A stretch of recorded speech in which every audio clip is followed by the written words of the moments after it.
Algan жоқпын, қол қойбадым. Ел білсін, ел білсін.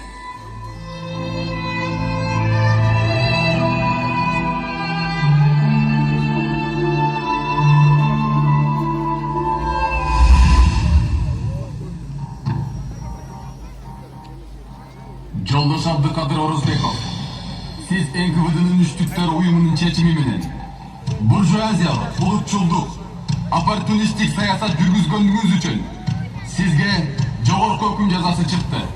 Жүрүңүз.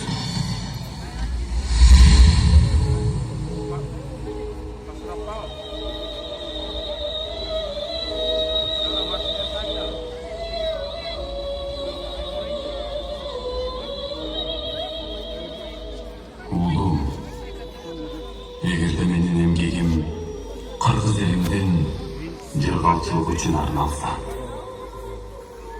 уулум, эгер менин баскан кадамымда келечек үчүн из калса, уулум, менин жүрөгүмдүн ар бир соккон добушу кыргыз деп сокконун тынчасам, уулум, эгерде менин өмүрүм кетейген багалдардын, жетим жесирлердин, алсыз бечаралардын келечек бакты саалай үчүн, эл журтумдун ынтымак биримдиги үчүн жан берсе,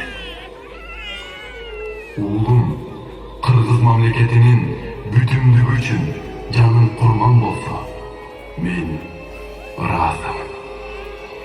Мен өлдү дебегиле. Мен ошол чындыкта, ошол акыйкатта, ошол эркиндикте түбөлүккө жашайм.